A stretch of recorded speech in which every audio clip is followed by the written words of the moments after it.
Sweet. Afternoon?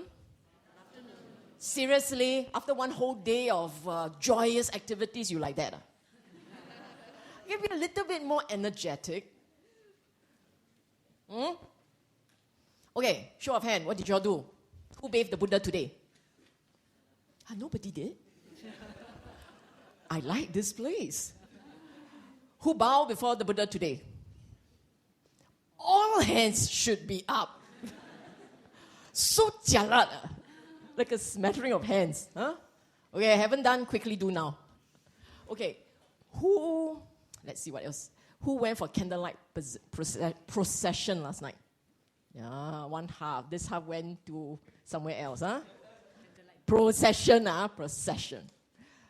And what else do y'all do? Concert. When's the concert? No concert. Huh? You had a performance. Oh. Karaoke. Okay. Do you know what this topic is about today? Can't read English? Let me read for you. I chose this topic. Not a case of someone else suggesting that I consider talking about this. I wanted to do this. I wanted to do this because I think Buddhist fellowship is a place where thinking Buddhists are drawn towards. They want to understand what they are doing. They want to be sure that they are doing the right thing by the Dhamma, by the Buddha. And there is a general enthusiasm and commitment to understanding the path. So here in BF, I like to introduce to thinking people a fresh, sometimes alternative perspective to understanding a very common theme.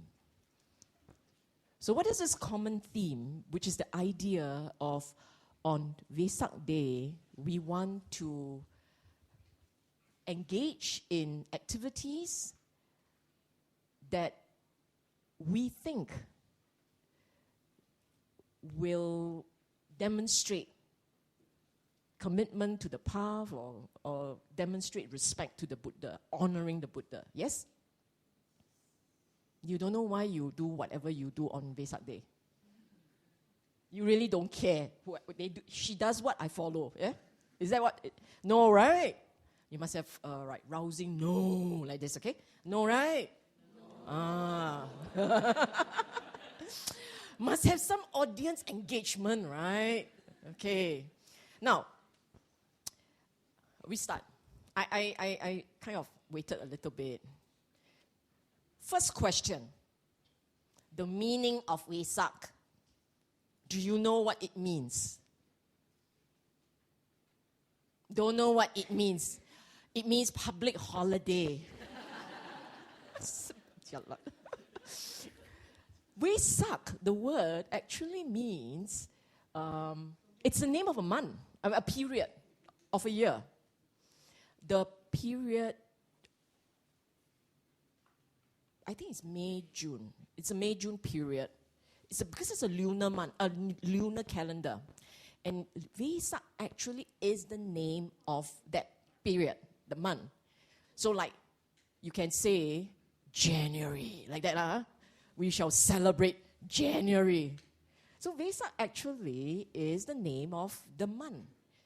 The month, the day, the full moon day, when the Buddha was born, realized the Dhamma, was enlightened, and passed into Parinibbana on the same day. Hence, most people will happily proclaim that we celebrate a threefold blessing day. Yes? Have you heard of that?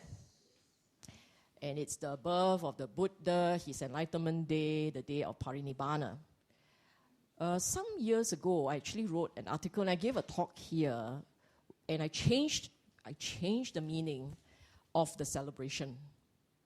I said in that talk, by the way, that one has been uploaded today again for Jetawana. You know JDI?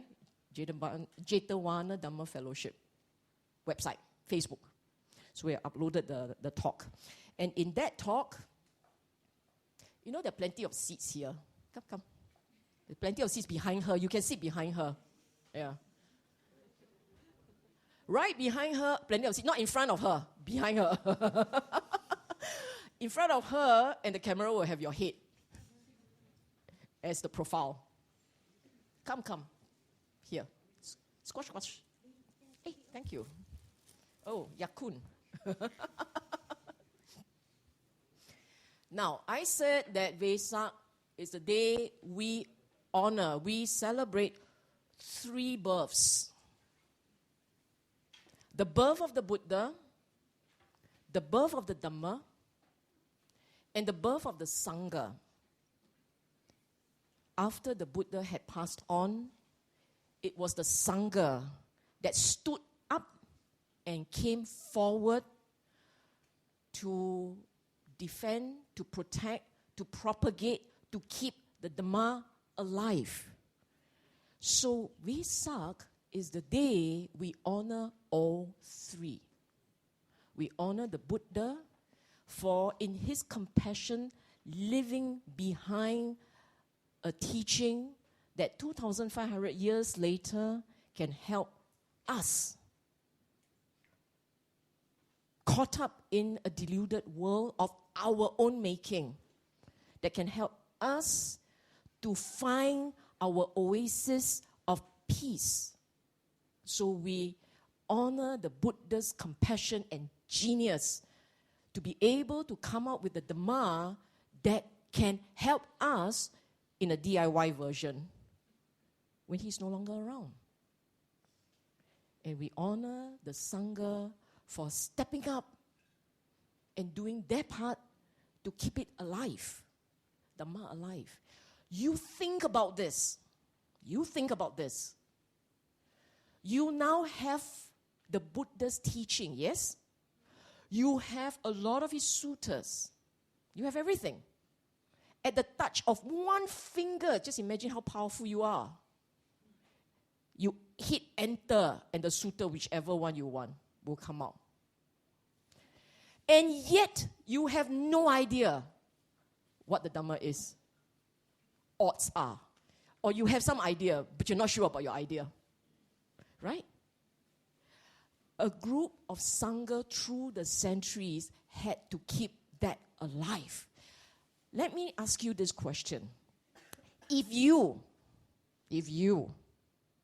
have no idea what your teacher is saying, if you have no idea what your teacher is saying, now your teacher say, keep it alive.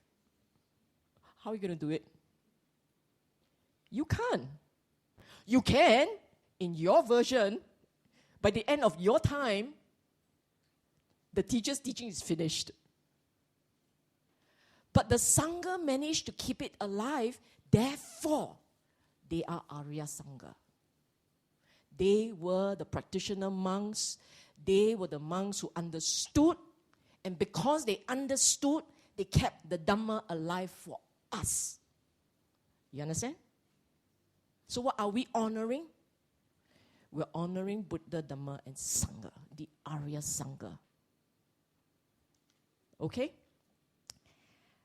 Now, back to honoring Buddha.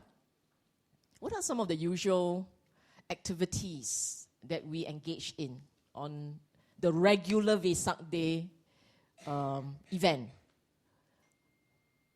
What are some of the activities? You visit the monastery, you visit the temple, yes? You do bowing ceremonies many, many, many times over. You bathe Buddha a lot. Some of you bathe once, not enough, must bathe twice, 3 times, 4 times. Hey, look, have it. Look, kaki. Eh? No need shy lah, seriously. Some of you in white, you're on 8 precepts. Huh? You go to Dhamma talks and you do all kinds of things. Very joyous, very fun. There's nothing wrong. honestly, the usual activities, I would not say they are wrong or right. If the intent is to build community spirit, bringing people together so that they have shared joy, they strengthen identity. They say we belong here and we come here and we have fun here and we rejoice in the Dhamma together, that's fine. That's perfectly all right. Sometimes it struck me, sometimes only sometimes it has struck me that in some of these activities, they are not really directly related to the Dhamma. Some of them have really very little link to the teaching. We try, but sometimes it just goes very odd. So today, I was wondering, to myself when I came on this topic, I was wondering whether I can share something that would help you to then be clear in your mind. In future Vesaks, be clear in your mind how you can honor the Buddha, Dhamma, and Sangha correctly, in a way more consistent with his teaching. Okay? Nothing wrong to continue what you enjoy doing, but we can add a little bit more. I call it like this: old wine in new bottle. Whatever that you do, whatever activity you like to continue, in those activities, find a Dhamma meaning. For yourself, don't you start a Dhamma meaning and then insist everybody must follow because this is the right thing to do. No. When you engage in a certain activity, make it meaningful for you along the Dhamma way. Get it? I will explain further. I think it's a 3 o'clock thing. Everybody's like, today very tired. Did you all sleep? Yes? No? Oh yeah, like not enough leh. You didn't sleep enough. You all seem so tired. I'm about the only energetic one around. I'm not feeling like I'm on steroid, because everyone else is not. I drank too much coffee. Okay, next. Ask yourself this. If we want to say we want to honor the Buddha in such a way that it is consistent with his teaching, the first thing you need to ask yourself, what do you know of his teachings? What is the foremost concern, or what were the foremost concerns in the Buddha's mind? Anybody? That's it, I don't want to talk already. I got to do all the talking, I'm very tired. Anybody? Okay, I answer the first one, then after that you answer the rest, okay? Okay? Yeah? Like? One of the key concerns of the Buddha was teaching the individual how to tame his mind. When we talk about Sila, when we talk about avoid evil, do good, purify mind, what is the objective? It is to tame the akusala habits in our mind. I heard that Bante went through akusala and kusala with you guys. Akusala, any action, speech, action, thoughts, motivated by intentions associated with lobha, dosa, or moha, greed, anger, delusion. Any activities you undertake, body, speech, mind, motivated by anger, greed, delusion, that's akusala. That's akusala. Simple. Okay?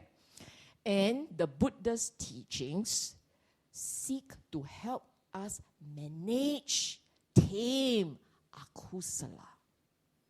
Slow it down, reduce it. Now, if you look at your own life and you find that Before, after Buddhism. BB. BB, AB. Before, after Buddhism, you same. Aku salah like this. Aku salah like this.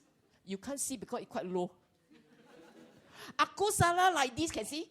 At the back there, you can see? Yeah. Aku salah like this, at the back there, you can see? Then you AB, BB also same. You didn't understand the Dhamma. The Dhamma has done nothing to your mind. You Vesak come and bathe Buddha many times, also no use. You bathe until Buddha caught a cold, got pneumonia, also no use. Do you understand? It is about cleansing your mind, not cleaning Buddha. Okay?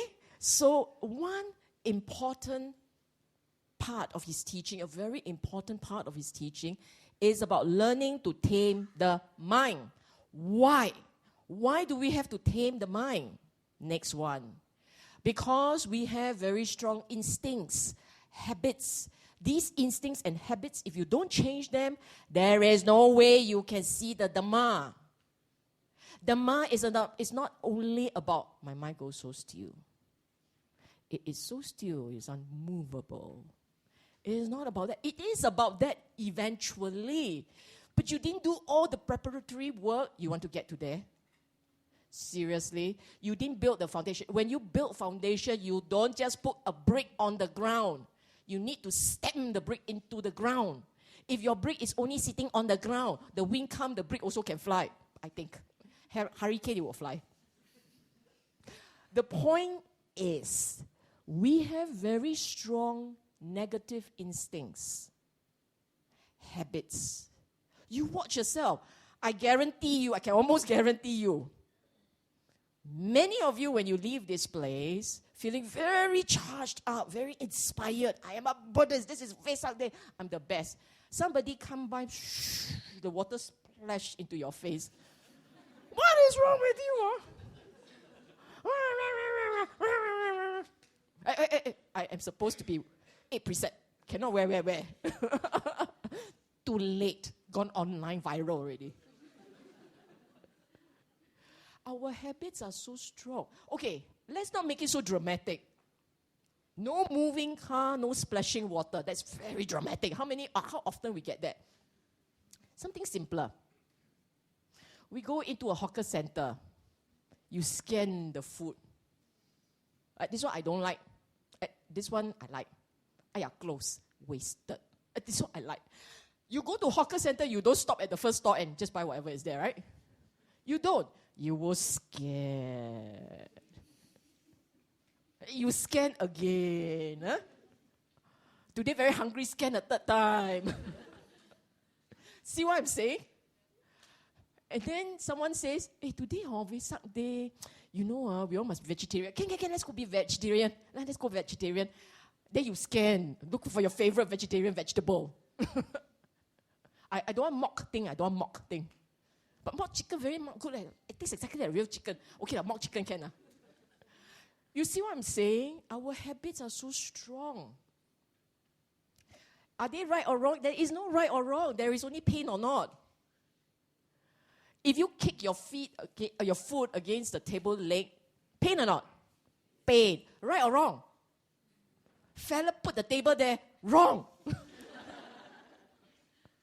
You see, some things are just, you laugh. But don't you think that's very funny? I mean, that's us, right?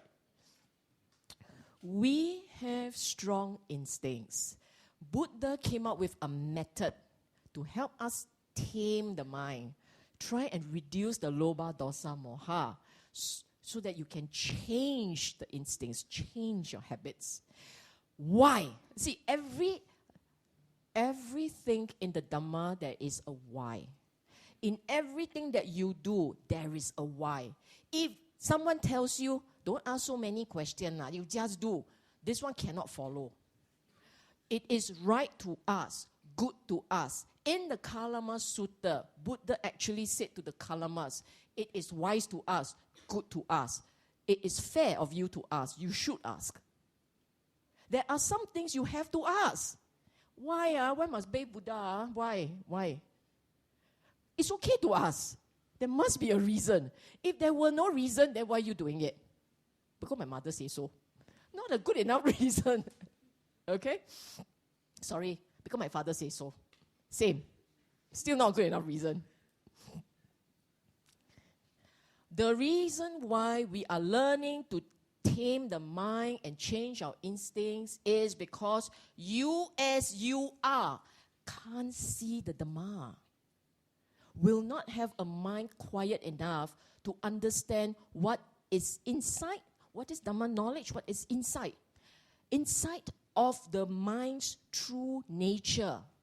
The mind's real habits. The way the mind works. The processes of the mind. The normal, regular mind caught up in lobha, dosa, moha will not be able to see the processes of the mind properly. If you can't see this mind properly, you will never learn to let go properly. You don't let go properly, there is no nibbana. So, we learn to start with basic. The one thing people see no up, I always say. The one thing people see no up, Sila.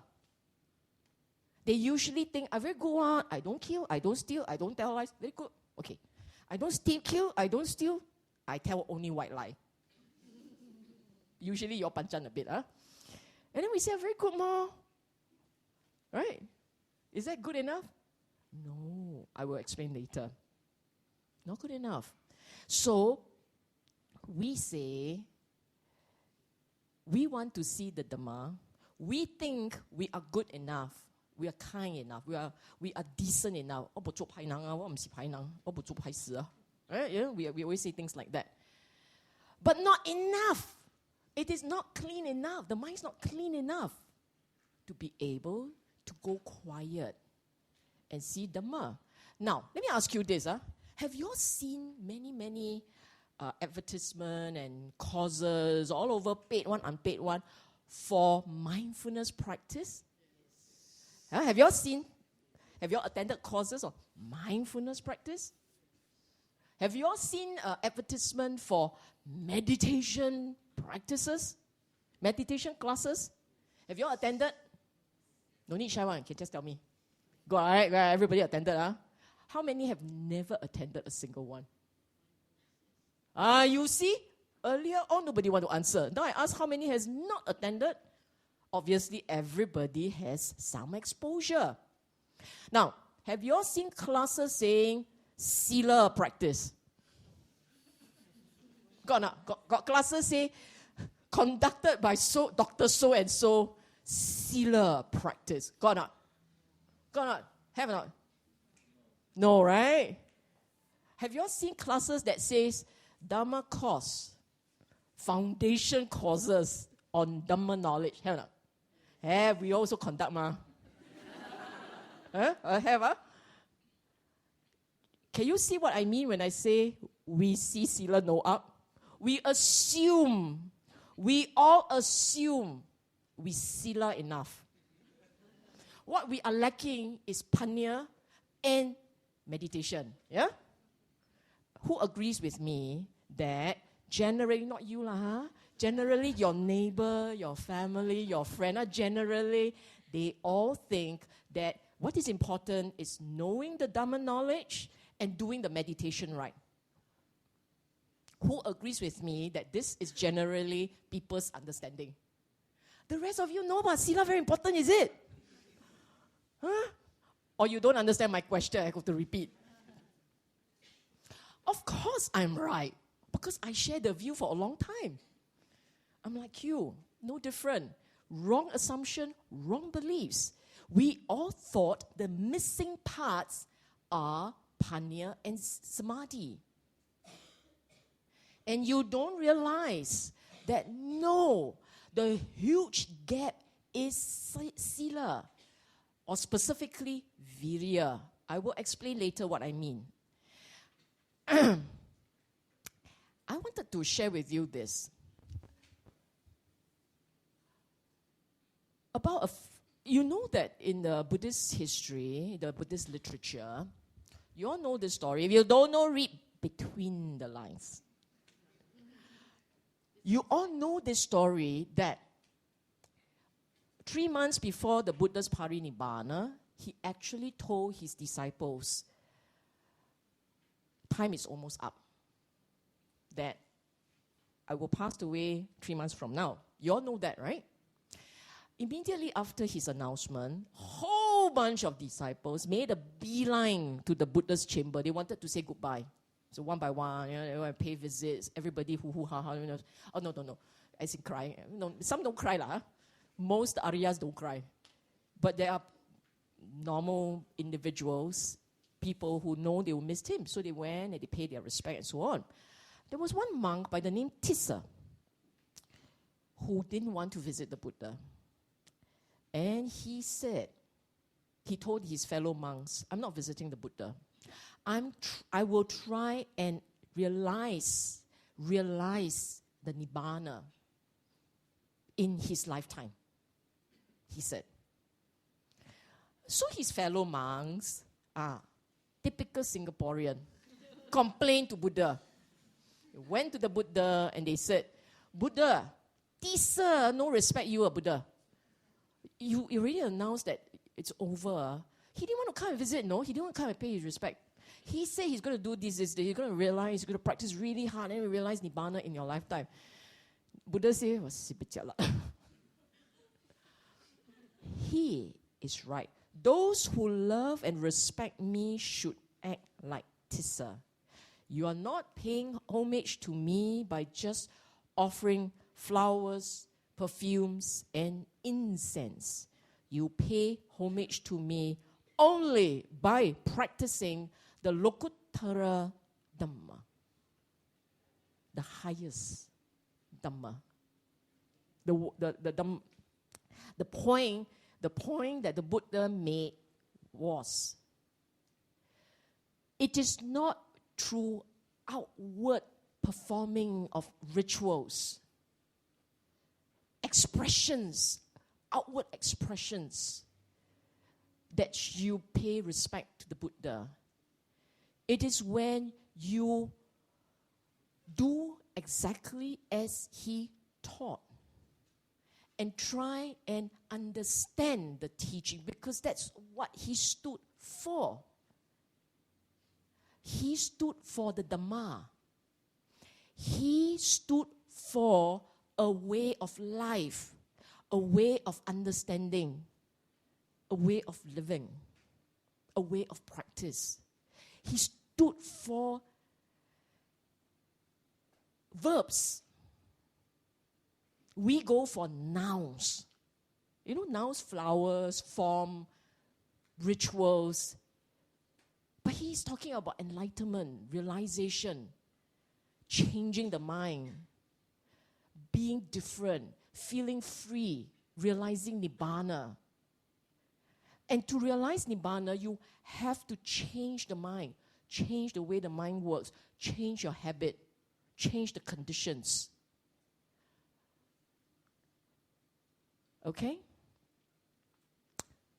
So therefore, the most meaningful way of honoring the Buddha, one, cultivating kusala mental states necessary for spiritual growth and enlightenment.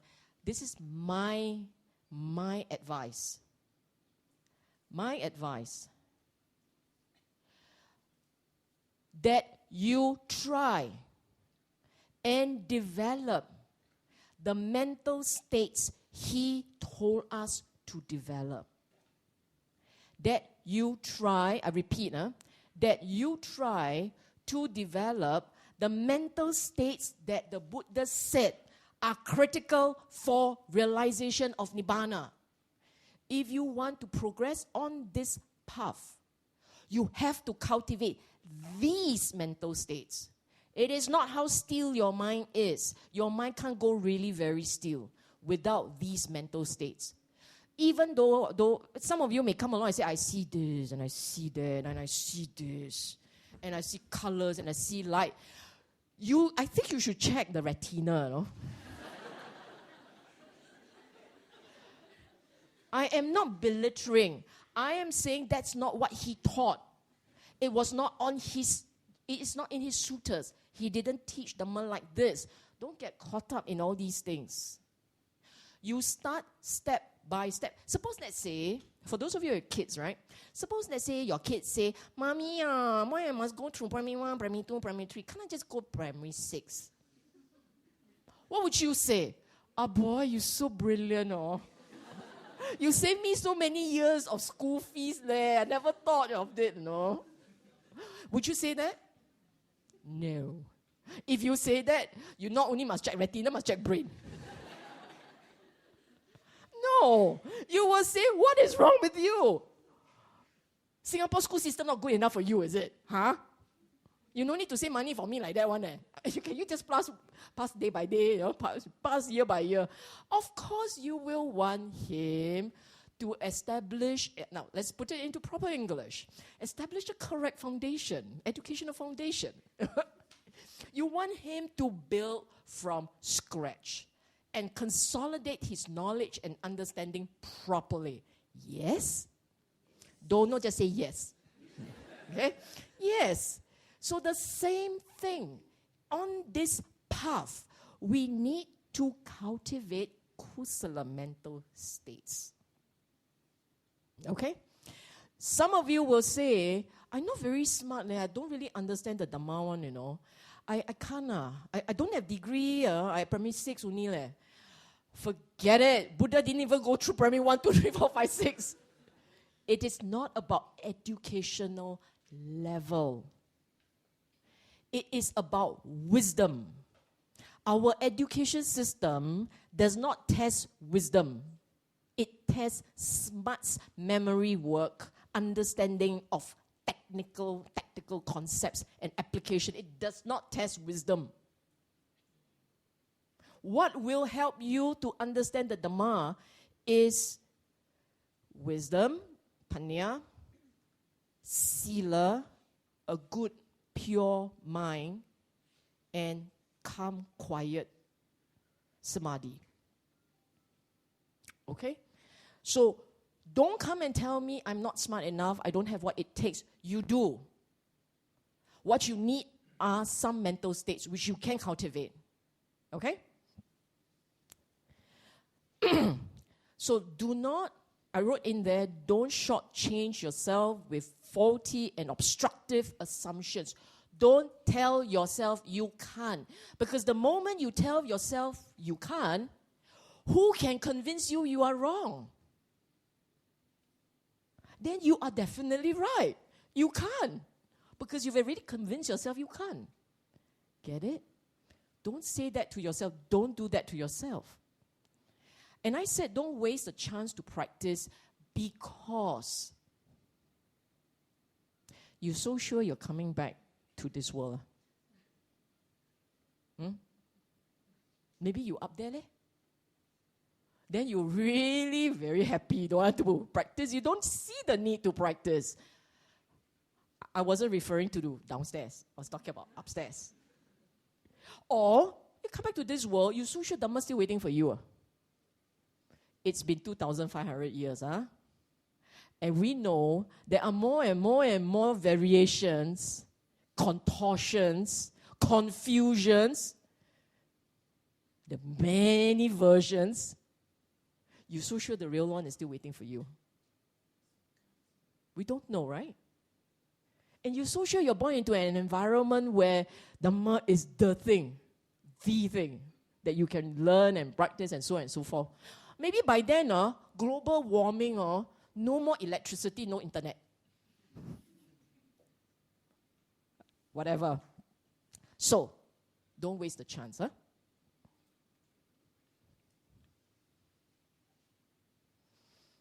The next part of the talk is we play Pali game.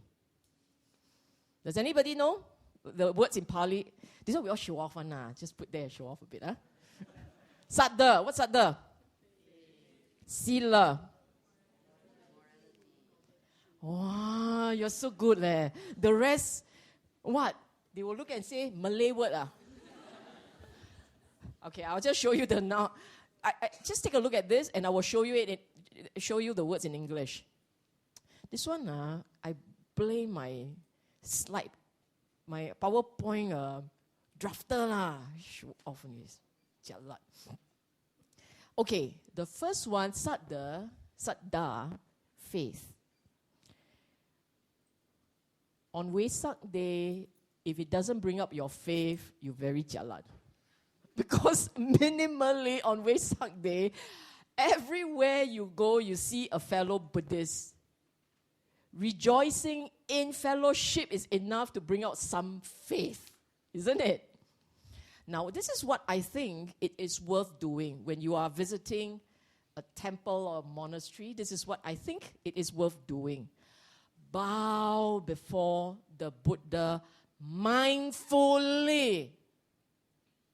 Mindfully. I don't care how you put your fingers, but do it mindfully. And as you bow, try and you recall aspects of the Buddha that speaks to you.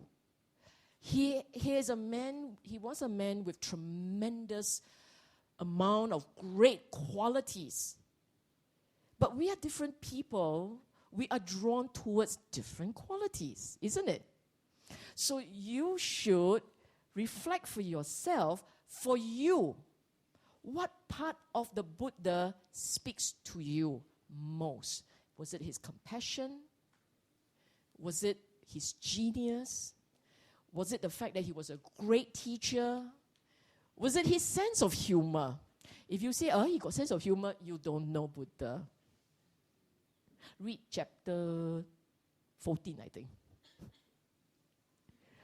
What was it about him that speaks to you? Reflect on that. If it's gratitude you feel, the fact that you have some experience with the Dhamma, it makes you feel really good. You are very grateful for that. When you bow, say thank you. Do you know what I'm saying? It is to bring out this mental energy of faith. For some of you who are already walking this path, and you have some idea about the Dhamma, you have much better idea about the Dhamma, and you feel really good understanding that much, then bow, your second bow, to the Dhamma. Again, in gratitude, in joy, with a sense that you have been blessed in this life to be able to understand. If you're born any differently, you may not have the conditions that made it possible for you to understand. And then the Sangha. Now, Sangha, unlike Buddha and Dhamma, Sangha is there. There are places where there is Sangha. And then go bow before the Sangha, pay your respect. I said here, always keep in mind faith, joy, and gratitude. If you bow with a stopwatch, that's not joy and peace and gratitude and all. That's trying to meet the record.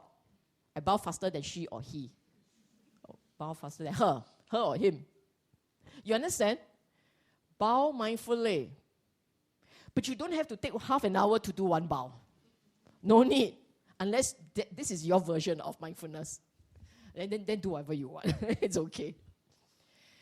Now, you can also spend a bit of time reflecting on his life. Some of you need to talk, you see. Talking helps. So read up on his life, read up on the Dhamma and so on. It builds faith, it brings up the faith. Sometimes you perform a little bit of ritual, you think it helps you, go ahead. There's nothing wrong. As I said, there is nothing wrong with performing a ritual, but you must give it meaning. Give it a right meaning. I am bowing before the Buddha to bring out this gratitude and faith. I am not bowing before the Buddha because they are looking at me. If I don't bow, I get punished tonight. Cannot. Then I don't bow 3 times, bow 1 time, kena shortchange. Cannot. This kind of wrong views, please purge it from your mind. Purge it from your brain. Flush it. You don't need this. Everything that we do, it is to bring out kusala, mental energy.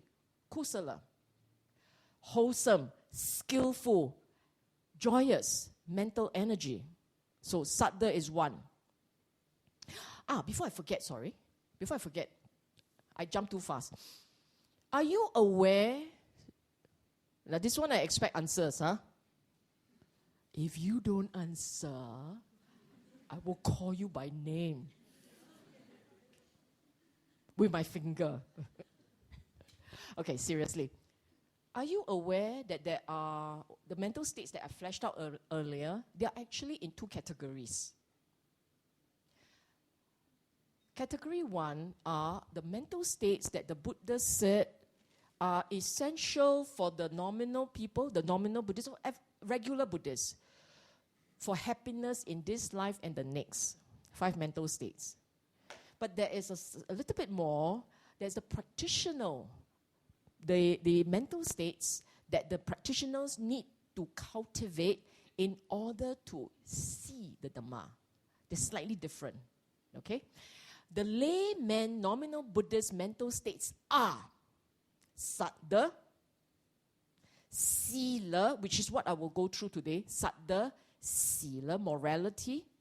Sota, learning. Chaga, generosity. Panya, wisdom. Repeat after me.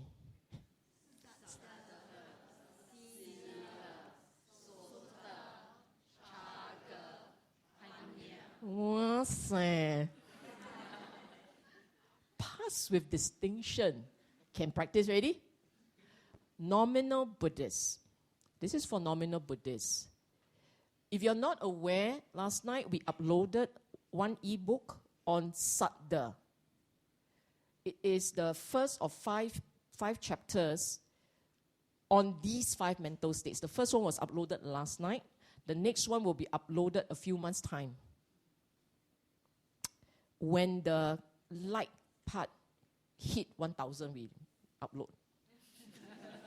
Which will never happen. Okay, seriously. We will, these 5 core mental states need to be cultivated. It's okay, right? Practitioners, what's the difference? Saddha is the same. Virya, not sila, virya. Virya is energy. Energy, effort to keep the mind pure. Keep it clean. No loba, no dosa, no moha. So it's a little bit more than sila, morality. Okay? Saddha, virya, sati, samadhi, panya. Saddha, faith. Virya, energy. Sati, mindfulness. Samadhi, concentration. Panya, wisdom. Okay? I will explain all these mental states. Now, next. Just read for yourself. The point here is using external objects to build faith. That's all. Okay? Take picture, move on. Sila.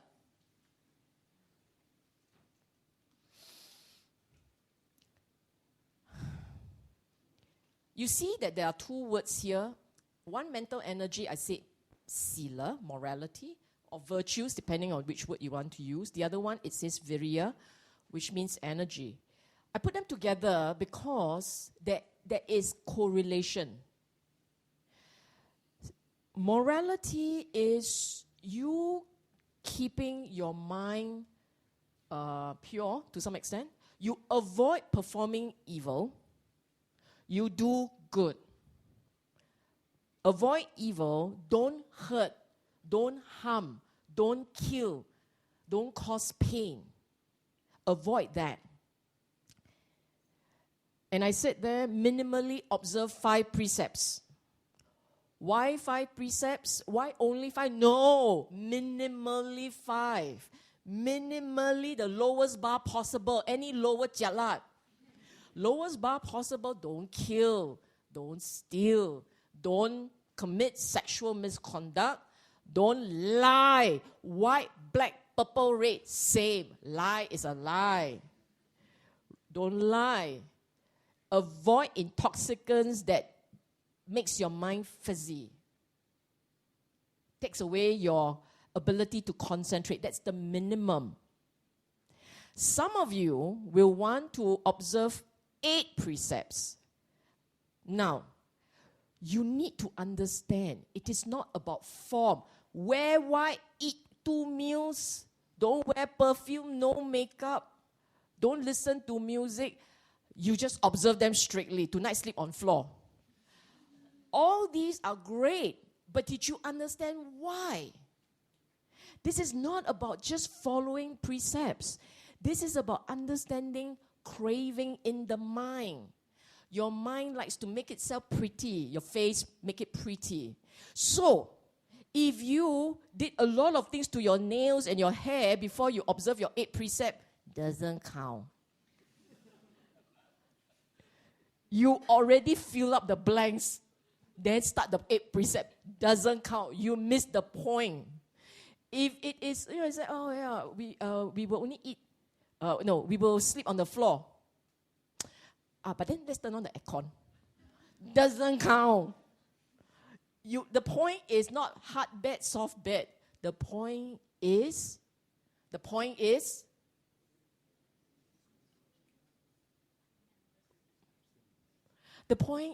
loba. The mind desire for distraction. The mind desire for recognition. The loba. I'll give you another example. No music, right?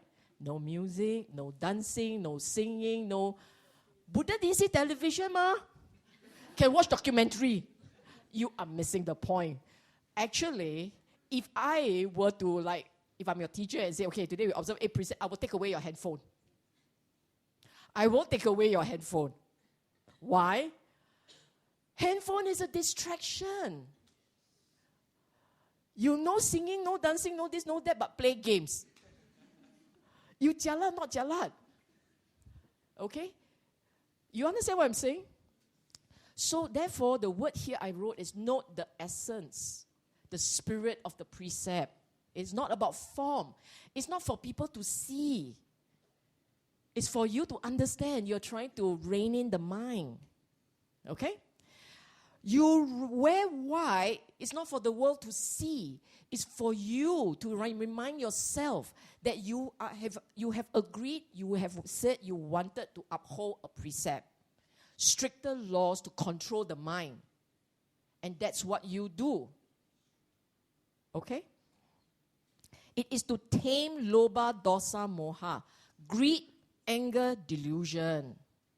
And on this day, if you want to push it to the next level of practice, virya, then you keep your mind in the present. Keep it quiet. Keep it calm. Don't scold people. Not even in the mind. If your mind go, hold it down. Today is the day you try and see what happened when you refuse to give in to loba, dosa, moha. Just one day. You want it short? 12 hours, sunrise to sunset. Lucky this is not Iceland. In summer, Iceland will be 22 hours. No, you just watch your mind for one day. Next year, Vesak Day. You observe this one, virya. Watch your mind. No loba, no dosa, no moha, one day. Okay, moha, you hard. You don't even know what moha. Never mind. No loba, no dosa. You just try this one. For 12 hours. Sunrise to sunset. Go. That's it. Start observing already. Cannot scold chicken. Hand. Cannot take shoe, throw hand. Okay? Can do that? For those of you observing 8 precepts, you better do that. Because that's your practice. For the rest of you, you own time, own target.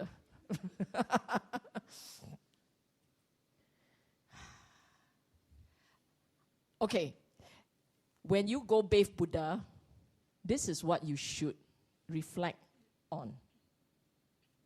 When you are bathing the baby Buddha, can you just reflect on this? Purifying the mind. Why do we want to purify the mind? Why? Why so jialat must purify mind? A purified mind is cool. It's calm. It's joyous. In its own way, it's joyous. It does not feel burdened. It doesn't feel the pain. That is why it's worth the effort.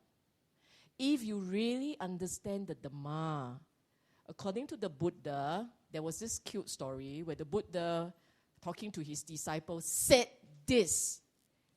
He took his hand, he ran across the forest floor, and he said, the amount of dirt under this nail, is that more or less than the amount of dirt covering the forest floor? What's the answer? Like that also, don't know. I repeat, less or more? Less. And he said, for one who enter the stream, the moment they begin to understand the Dhamma deep enough, the sense of suffering is like the amount of dirt underneath the fingernail. Before this, before he entered the stream, the sense of dukkha is like the amount covering the forest floor. Can you imagine a mind? That's just first level. This is just first level. Just at the first level, the sense of dukkha is so significantly reduced. That's the reason why we call ourselves Buddhists, students of the Dhamma, because we believe that that can happen. When we begin to understand the Dhamma, our life, the pain, the burden, the sense of fetters, the sense of baggage is reduced. Considerably, significantly reduced. That is why we are on this path. If you say, oh really, I didn't know leh. You want to take another train? Are you on the wrong bus? This is the path. This is the intent. Okay? So, just as water cleanses and the experience is soothing and calming, Dhamma practice will tame the heated akusala mind, leaving it cool and tranquil. That's the intent of this practice. Okay? Number 3, sota, learning. I say here, this is simple, right? This is relatively easy. Only one day, 365, only one day I say you all should pull out the Dhamma book and read something. Then you say, which was the shortest Dhamma Pada verse? No need to read all of them. Read number 1 and 2. Read both the story and the words and then memorize it in Pali. Okay, English. A most meaningful activity engaging in Dhamma learning and sharing. Now, okay, when you come together with your Dhamma friends, for heaven's sake, don't talk about shopping. Sing Song got the best deal. No. Dhamma, okay? Come together, share Dhamma, talk Dhamma, engage in Dhamma. Then you say, yeah, but what is Dhamma? Did you even hear me or not? Buddha, Dhamma, Sangha, No loba, no dosa. Talk about how you practice together. Read a sutta. If you have nothing to say, pull out Dhamma Pada. Very easy, plenty there to talk about. Okay? Some people, they go for overnight chanting, which is fine if you understand what you're chanting. If you chanted the whole night in a language you don't understand, that is not fine. Unless during the chanting, your mind goes still. Then you at least got something out of it. if you were hoping for merits only if your mind goes still. If your mind didn't go still and you're looking at the page number, no merits there. Okay? Understand? So you can engage in Dhamma talk, Dhamma discussion. If you must talk Dhamma. Okay? And you can go for chanting, which to me is very meaningful, provided you know what you're chanting. If you say, but Bante wants me to chant in Pali leh, it's okay, can you read before you go chanting? Because you can read the translation. When you are chanting, it is hard to read the translation. It's very hard, unless you memorized it. You can read before you go. Then when you are chanting, keep the mind quiet and just focus on the chanting. But you can reflect on the Dhamma because you read it before. Okay?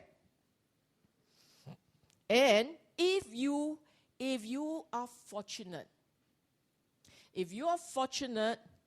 and you go for a discussion with friends or come for a talk, and in the process, you learn something about the Dhamma. It makes an impact with you, something that touches your heart and mind. You know, congratulations. You got jackpot. I got Nibbana. No Nibbana yet. But you have a Dhamma experience. If you sit through a discussion and in this discussion, you felt joy. You feel joy. You feel inspired. You feel energized. To me, that is a Dhamma experience. Words touched you to a level you get goose pimples, you still not enough. Get it?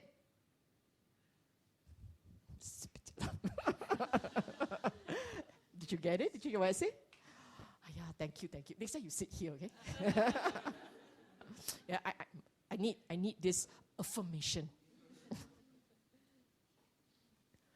You know, I don't need your affirmation. I need feedback to get a sense of whether or not you understood. If you understand, I move on. If you don't understand, I repeat and repeat and repeat until I get the correct response. Okay. Oh, yeah, sorry. They are here. Chant with understanding, reflect on the words. This part, don't be concerned about rhythm and pronunciation. If the devas are waiting for your chanting, sad, right? Once a year you chant for them. They're not waiting for your chanting. They're not here with all their clipboards to mark you on, hey, the rhythm off, the rhythm, and then the pronunciation off. Let me ask you, if you are a deva, no, wrong question. When you are, okay.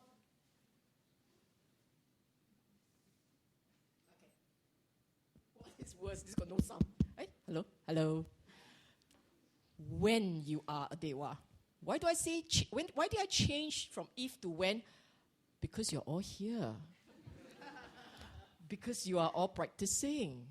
Because you're hearing the Dhamma. Because you're committed to the Dhamma. Because you derive joy sitting here listening to the Dhamma. If you read my book, next book I mean, you will understand what I meant, why I say when you are a deva. Okay? Now back to this point. When you are a deva, you think you understand Pali? When you are a deva, do you think you understand Pali? Don't know. You're waiting for me. I don't know. Maybe not. Maybe not. I don't know. But I know you're not likely to stand down there with a clipboard going, her pronunciation wrong. Why she pronounce like that one? Nobody pronounce that. You're not going to be picky about the tone, the nerve. You are listening for the knowledge. You are enjoying the knowledge. You are enjoying the joy that people feel when they chant together and they are inspired. Yes? I hope you still come back and visit on Vesak Day. That's exactly. People come together and rejoice. So don't get caught up about the rhythm and the pronunciation and all, okay? Don't worry about that. Next mental state. How many have we covered? This one is fourth, okay? Test. Checking on mindfulness. Test, huh? So, chaga. This one, I tell you, what is chaga? I have given entire talk on chaga, so I'm not going to repeat this. I just want to make this point. Many people think that chaga is dana. No. Dana is one version of chaga. So you put money into donation box. It's not your chaga duty of the day. It is not enough. Chaga doesn't need you to put money. If you can put and support, good. Sadhu. But if you say, I don't have money to give, it's okay. It's generosity of spirit. And it's way more than giving. It's letting go. You come to a temple, you use the toilet. Did you wash it? Yeah. I wash toilet. Yeah. No chaga. The ones who wash, the ones who sweep the floor, the ones who clean up after you, they are the ones with chaga. They serve when no one else would. They are the ones with chaga. They gave when no one else would. You look into your mind how difficult it is to serve, to give service, give time. How difficult is it? You give already. If you give correctly, your mind should be joyous and light. If you give already and your mind feels really heavy, dear Lord, there was no chaga. What were you looking for? I was hoping for tips. Do you understand what I'm saying here? This is very important. Chaga is when you can let go of something. And here I say, let go I myself. You won't wash the toilet because, I don't know, dirty, beneath you. Somebody can do it. I don't like it. I don't like it. It's about you. I don't like it. That's the problem. At the point when you can say, whether or not I like it, I will do it. Because I love the Dhamma. I love this place. I love humanity. I will do it. Something like this is chaga. Forgiving is chaga. You quarrel with somebody. Can you see how the two mind goes? I'm right, he's wrong. I'm right, she's wrong. Can you see the mind doing that? Why doesn't she apologize? Why me? A mind like this has no chaga. Chaga is, she's in pain. If I'm the practitioner, I will do it. I will let go. That's chaga. Do you understand? So on this day, if you see your mind holding on to akusala, holding on to your righteous pride, righteous anger, holding on to, hey, this is my space, that kind of thing. If you can remember one moment chaga, it's okay. I'll just let it go. It's okay. I'll let it be. Something like that. You can do that. Today, you have honored the Buddha. Okay? Panya.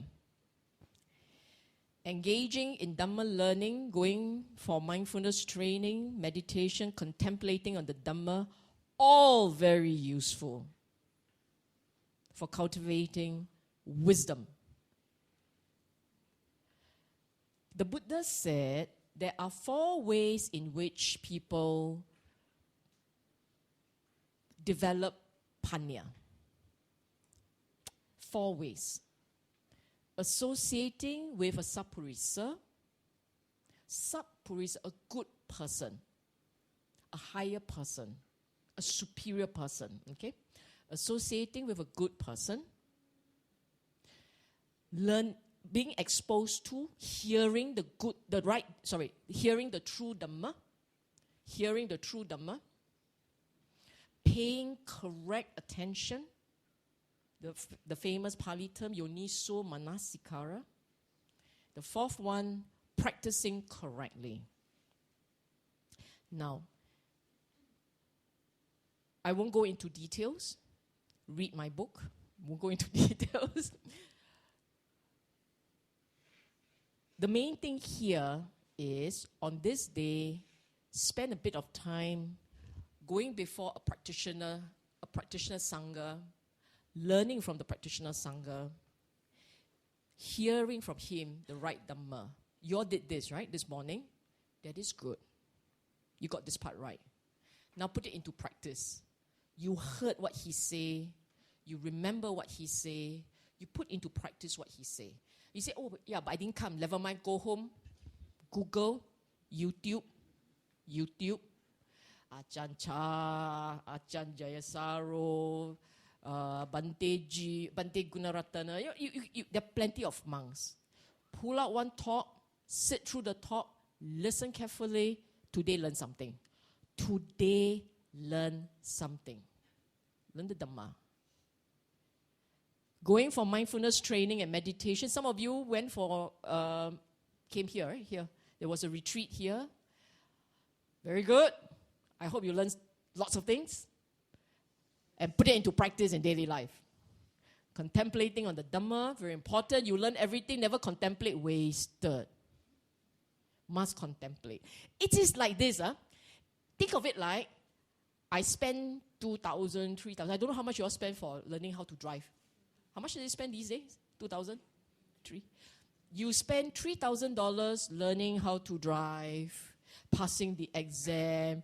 You're too scared, don't want to drive already. Like that. If you went through all the trouble to do a meditation retreat, then you pass already, retreat over, go home. Very difficult, don't want. Same. You gave up your driver's license, but after a while, police also will let you go on the road. All lost, all forgotten. So we must spend a bit of time, review, reflect, recall. Recall, review, reflect. Should be recall first. Okay?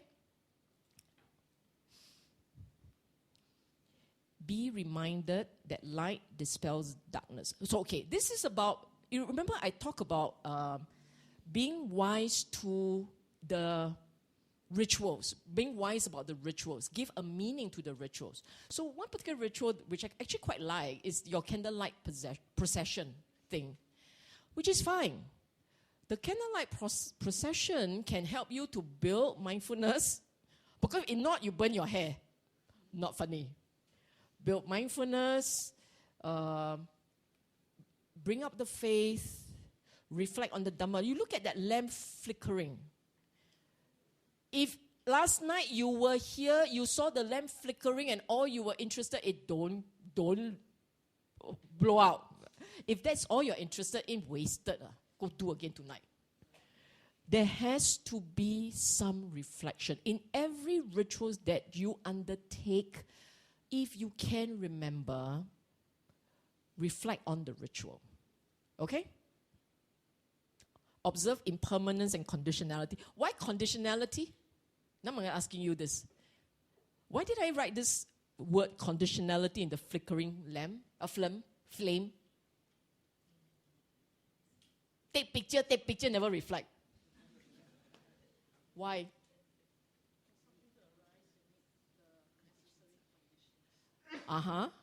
Now the rest answer. Why do I say conditionality in the flickering? Next time must you write a word I can pronounce. Flickering flame. So jialat. Why? In order for the flame to be there has to be wax, wick, oxygen, the strike, the fling. Now, take away any of the condition, got flame or not. So there are, in everything that we do, reflect on condition, reflect on impermanence. Okay?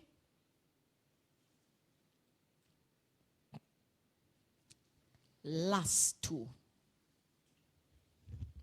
This one is a practitioner, as I said, it's a practitioner requirement. If you want to walk this Dhamma path successfully to the end, if you have aspiration to realize the Dhamma, to taste the Dhamma, to understand fully what Dhamma is about, if you have that as your aspiration, Sati, Samadhi are non-negotiable. They are non-negotiable. Only when the mind is very much aware of what's going on right now, and this awareness is sustained, which is Samadhi, sustained, only a mind with these features has a shot at understanding the Dhamma properly. A mind that cannot go quiet enough, aware enough, sustained enough, it does not have enough time to internalize the conditions of the mind, the processes of the mind. It does not have enough time to internalize a seeing and understanding of what the mind looks like. Okay? Therefore, last question. Carnivals, concerts, can or not? Consistent or not? You tell me.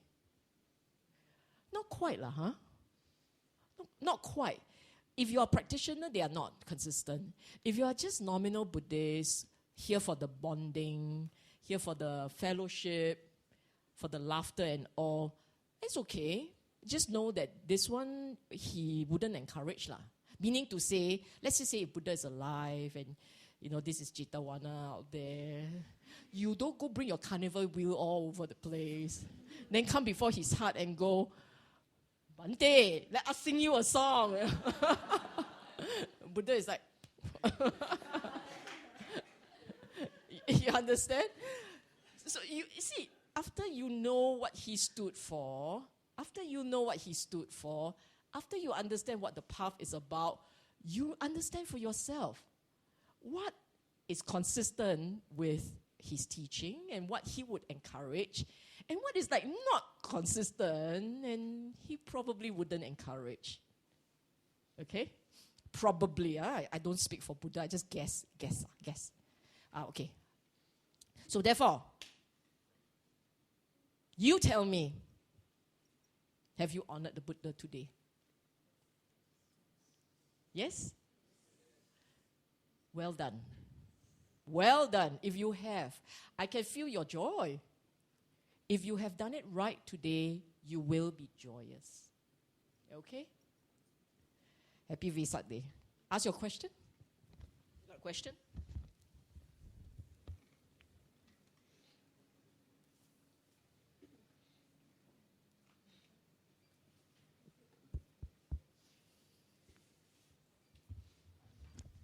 Any questions on the floor?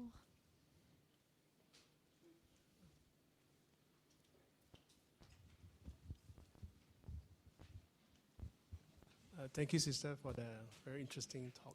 So I believe there are many Vesak Day Buddhists. That means they only come out during Vesak Day. So what can we do to change this? Is there anything we can do? Oh, you mean want to change the way people celebrate the thing, or what? You mean change? Like there are many people only visit temples during Vesak Day. Or can we at least also, but the amount of Vesak Day Buddhists is large amount, yeah. Can we bring them to Buddhist fellowship? there are too many, yeah. Oh, you're quite draconian, huh? You know, this is my belief. I believe that people fundamentally, I do believe that fundamentally there is wisdom in people, a lot of wisdom. What they lack is information and understanding. When they understand, when they have the correct information and they understand enough, they will have the wisdom to choose to do the right thing. I believe that. So we can't tell them that they're doing the wrong thing, but we can tell them why this is good, why this is... We can provide information, correct information. And then we allow the individual's own wisdom, own mental conditions to choose wisely. If people choose, however, the way, if you see for yourself that actually it doesn't harm, it doesn't cause pain, it does not lead to it doesn't lead to suffering. Okay, suffering got two types, huh? I mean, suffering, there are many ways of explaining suffering, but suffering got two types. I tell you why. There is the mind-made suffering and there's the real suffering, the real pain. If you develop a serious illness, it is painful. This is real suffering. If your mind starts telling you, I'm going to die tomorrow, I'm going to die really ugly, look at the way he rocked all the way. So your mind starts talking a lot, that's a mind-made one. Then your suffering becomes double whammy, right? The mind-made suffering and the physical suffering. Okay, when I said, as long as your activity doesn't cause suffering, I meant the physical suffering. Mind-based suffering, people will mind-made one. For instance, tomorrow 6 o'clock must start, huh? Then at 5:30 must wake up, then 4:30 I must get out from her. The mind talks a lot, it suffers. All mind that talks a lot will suffer. This is nature of the mind. So, any activity, in my view, if it does not bring harm, doesn't cause pain, real physical pain, not our place to make people stop. Not our place. But it is good to explain what would be a more spiritually meaningful way. Because the spiritually meaningful way, the reward, is joy. You will feel joy. You will feel peace. You will experience some degree of calm and a sense of, deepen your sense of faith. It will happen. If you go through a Vesak day without joy, no sense of fellowship, no sense of joy, no sense of faith, no deepening of faith, just the same regular old mind that you carry around every day, then this Vesak, you have not really experienced the Dhamma. Okay?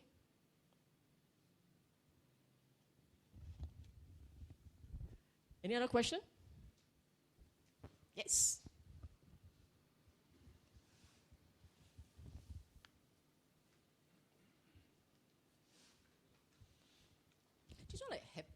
Good afternoon, sister. This is the first time that I'm attending a talk by you, but I've seen quite a lot through online. I wouldn't have been here if not for my son. Okay, there are a few takes I would like to share. I could feel for the deep meaning that sister is trying to get all to see beyond the surface of all the activities that they are planning, to see the true meaning of Vesak Day. But at the same time on the ground, I do feel the ownership of the people who are planning the programs and the activities. So my take is that if the future people who plan the programs or the activities would be able to draw a stronger alignment of the activities towards because I'm a non-strong Buddhist or whatever, so I do not know the terminology much. So we'll be able to draw a stronger alignment to the real meaning of the Vesak or the Buddhas, and strengthen and to be able to elicit what it really means to honor the Buddha, the Vesak Day. I think that will give greater values to the people who come to participate in this activity. If we are just able to give a tweak to the program, I think we will be able to achieve this of creating this community, at the same time the true meaning of Vesak and Buddha, if I'm not wrong. Oh, yes. Yeah. I completely agree with you. I think that's a very good point. Exco, take note. I think this is something. I know where you are. I think this is something very similar to what is happening in education context, is what you mentioned just now. So a lot of things are happening on the ground that they lose sight of the real intent. So if they're able to see that and do it at the same time, I think the meaning will be so much better there. Yeah, okay. We must change battery. I completely agree with you, and it's actually quite similar to the point that the brother here has made. I think Buddhist fellowship, a very important contribution that Buddhist fellowship can make for the society here is to provide the right knowledge, the right understanding. And once people understand, once people have a fuller picture as to the intent, the objective of this teaching, what's the end game, what does it look like, what must be done. Once they have clarity, they will make the right choices. They will know what to do. I think what happens, very often, I could be wrong, but my assumption here is that very often we do things because people had done this before. It was done before, and they did it for whatever reasons, and we would just follow. So when you just follow without understanding, sometimes that goes wrong. Now, Buddha's time, for those of you who attend DFC, you know there is a sutta called Sigalowada Sutta, right? Sigalowada was very clear. This guy stood at a crossroad, bow in 6 directions. And he did that every day. Why? Because daddy says so. Father dying told him, can you just go there, stand at the crossroad, bow in 6 directions. Buddha came along and said, well, okay, you can do that, but there's a reason for this. And he gave this guy a reason and a really good reason. Bowing in 6 directions to honor relationships in life. How do you honor it correctly? Not by performing the rituals, but by remembering that when you are bowing, there is a whole series of meaning behind this performance, this ritual. It is honoring the ideals and then living up to the ideals that is more important than performing the ritual. We are thinking Buddhists. We are not blind faith Buddhists. In this time and age, particularly for Buddhism, there is no room for blind faith. It has to be with understanding, to answer in our mind very clearly why. Why are we doing things? And when we are doing these things, at the end of it, what is it for? We have to answer these questions. Then we do it. When you're convinced by the arguments, you're convinced that it's good for your mental welfare, then we do it. Okay? Right. Any other question?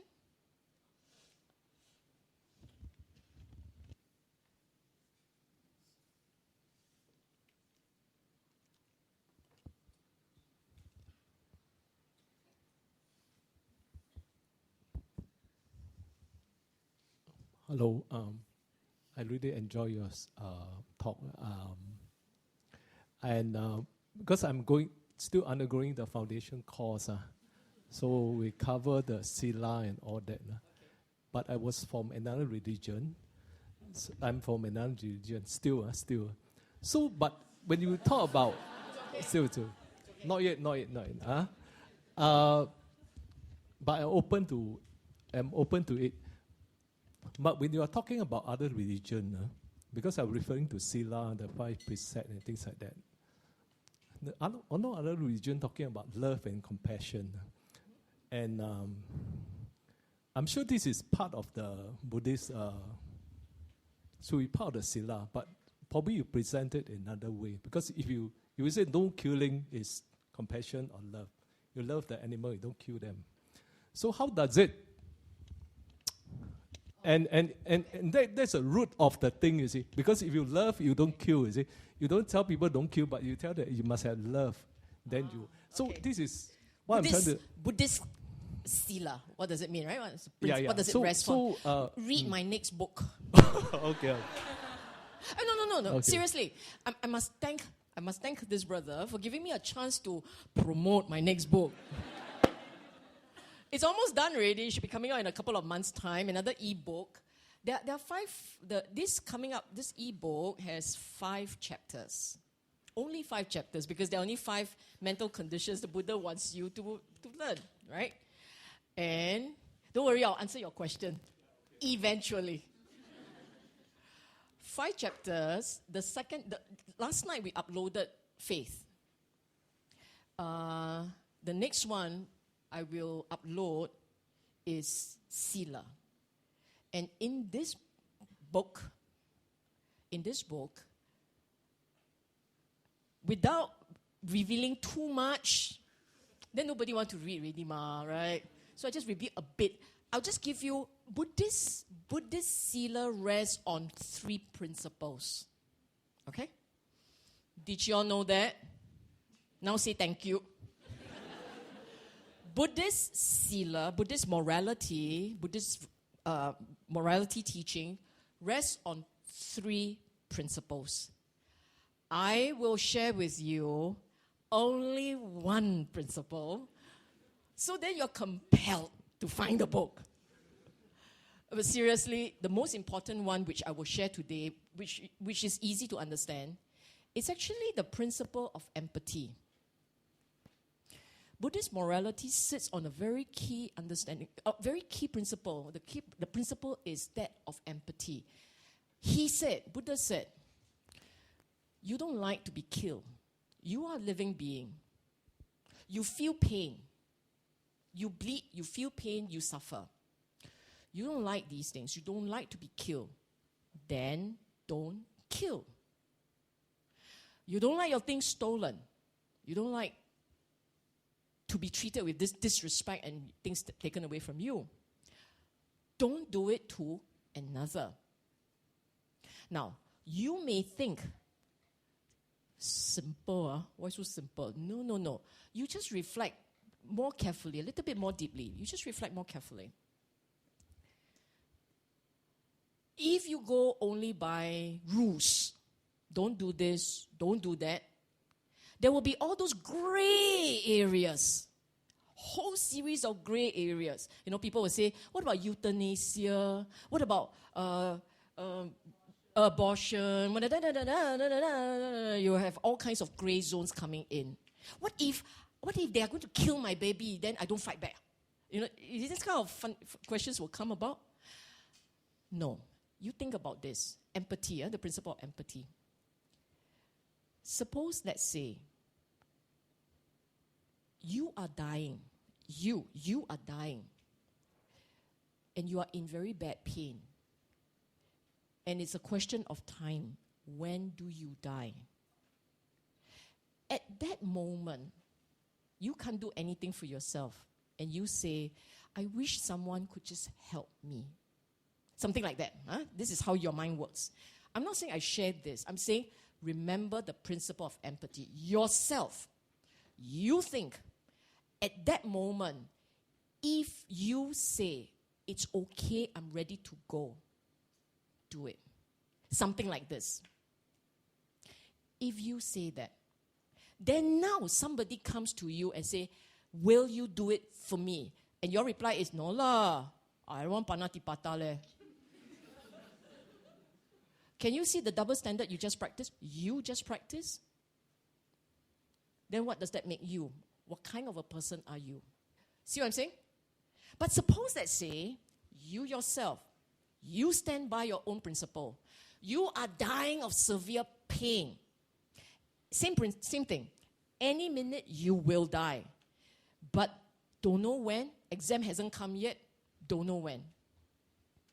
But despite the pain you are going through, despite the pain, you say, it's okay. I'm a practitioner. I will take it. I will take it. And you will take it. And you will take it all the way to the end. Rotting limbs and all. So someone else come and say, will you do it for me? And you say, I'm very firm about this. I absolutely will not do something like this, not even for myself. I can't do it. See what I'm saying? There is no right or wrong, Sometimes there's just a whole series of gray. You want clarity. But the Buddha said one of the most important things to understand is this principle of empathy. I'll push further. Did you know that in Buddhism, you can ask many monks, all the very well-attained, well-practiced, deeply wise monks, you ask them this question, do we have any rules against homosexuality? And they will say, no. Now I put it to you, this question. You love. Do you want people to judge you? Do you want people to judge you about how you love? You don't, right? How many of us want to be judged? I have feelings for people, but people are judging me. I don't like it. Then don't judge another. This is not for you to judge. Do you understand? Can you now understand how powerful this principle is? You don't like people to talk bad about you? Don't talk bad about another. You don't like people to treat you with disrespect? Don't treat another with disrespect. If you don't like something, why do you do it to another? Do you like to be scolded? You don't like to be scolded. Then why do you scold another? If you are in the service industry and you are somebody who brings food to the table for the patrons, for the customers, do you like people to look down at you or just ignore you and treat you with disrespect? You don't. Then why do you do that to another? So this principle of empathy is very powerful. You use this as a ruler for yourself, you will never do wrong. You will never have to keep asking the teacher, can like this or not, But the principle say like this, I can like this or not, I flip a bit. Actually, you know for yourself. You don't like it, what do you do to another? It's not just about killing and stealing. Do you like being lied to? Then why do you do it to another? You see what I'm saying? So this is one principle. There are two others. I'm not telling you this. July. Okay?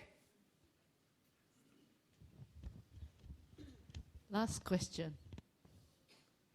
The last one. Managed to squeeze it in. Yes, just managed. What would your response to this statement be? Forgiveness is just a word.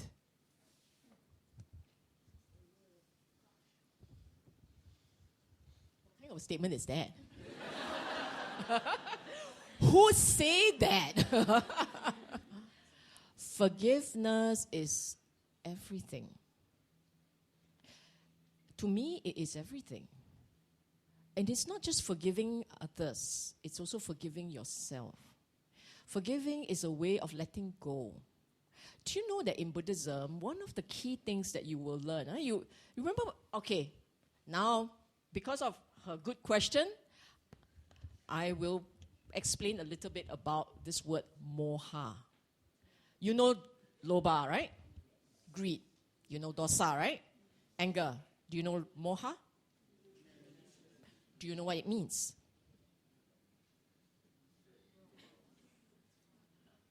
Huh? Simi? What is delusion? In the Dhammapada, verse number 1, the Buddha said, mind is the forerunner of all mental states. Mind is supreme, mind made are things. Right? Remember that phrase? That lovely phrase? That explains delusion. That stanza. Because the way you see and understand reality depends on what your mind filters and explains. How your mind filters and explains. The mind sees things, the mind interprets, the mind concludes, the mind says, I know. Right? The mind does everything spontaneously by itself. You don't know reality. You know what your mind has concluded. Is that reality? As far as you're concerned, that's reality. As far as you are concerned, that's your reality.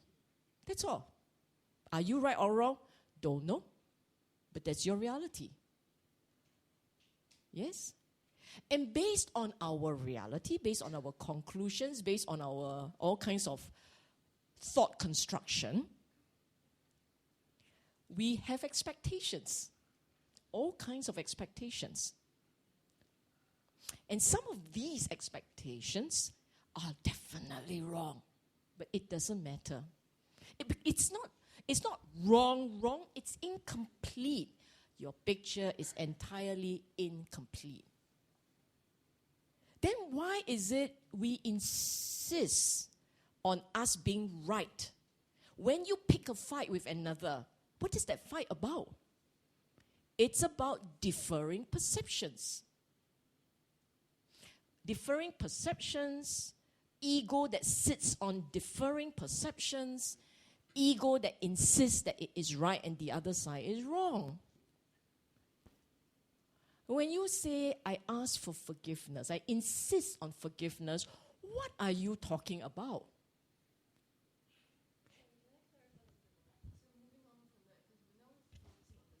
Right? When you're focusing on yourself, you're focusing on moving on for yourself. But when you're done with that, how do you apply it?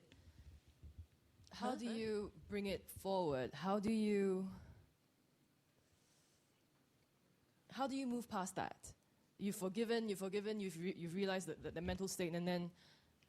A true forgiving lets go. No, what I'm saying is, you've done that, and then... Have you really done it? I'm not asking about myself. No. I'm saying, have the person really done that? I think I should add a bit more context to this, as in, it's about how you apply those lessons for others. There's a school of Buddhism where it's like it goes beyond the self, you know. What's it? It's not Theravada. It's something else. I forgot. Oh, okay. Mahayana, yes, Mahayana. No. Yeah. I tell you what, we will comment on Dhamma points. We stay to the Dhamma points.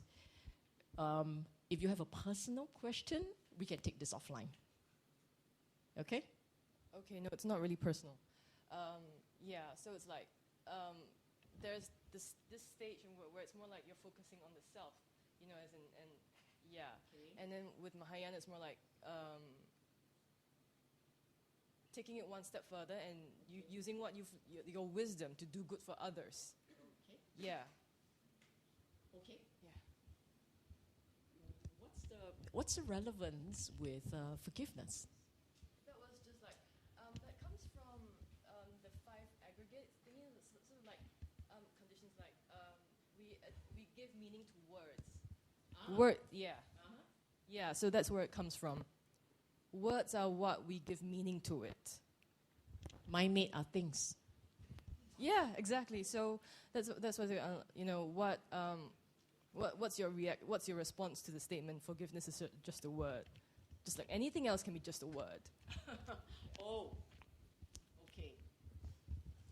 You know, it all depends on when the person uses a word like this, whether he means it philosophically or cavalierly, is in the cavalier mode, or he is doing it with wisdom. You really don't know.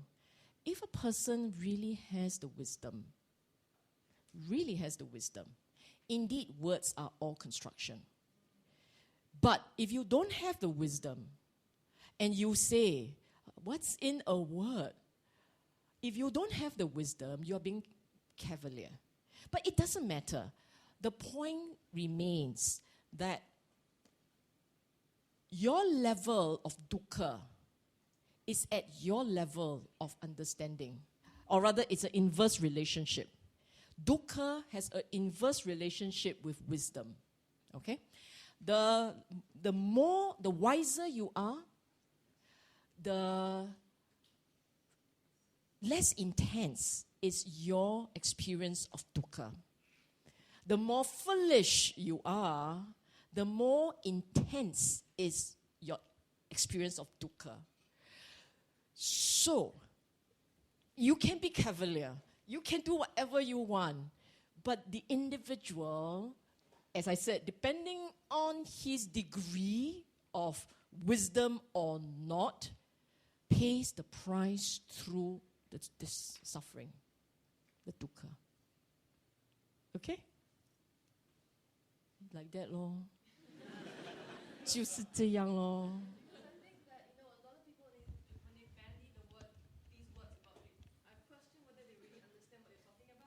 It doesn't matter. We are very, it depends on, this thing about wisdom is really quite cute, you know. It is quite cute. Have you heard of this little, it's not an expression, but the idea, the idea. The more you talk, the less you know. The more you know, the less you talk. Have you heard of this cute little expression? And there is some truth, right? Once upon a time, you don't really know Dhamma. Oh, but then you talk a lot. You had a lot to share. But the ones who didn't know a lot and they kept quiet, actually they knew more. Meaning they knew they didn't know. But the ones who didn't know that they didn't know, oh man, they have got pages. They wrote 5 books already, they only wrote 1. Yeah, it's just like that. The really lovely English expression, the idiom that says empty vessels make the most noise. King, kang, kang, kang, kang. Huh? It's like that, lor. Huh? Okay, now we're done with today's talk, right? You got announcement? Yes, just a few announcements before we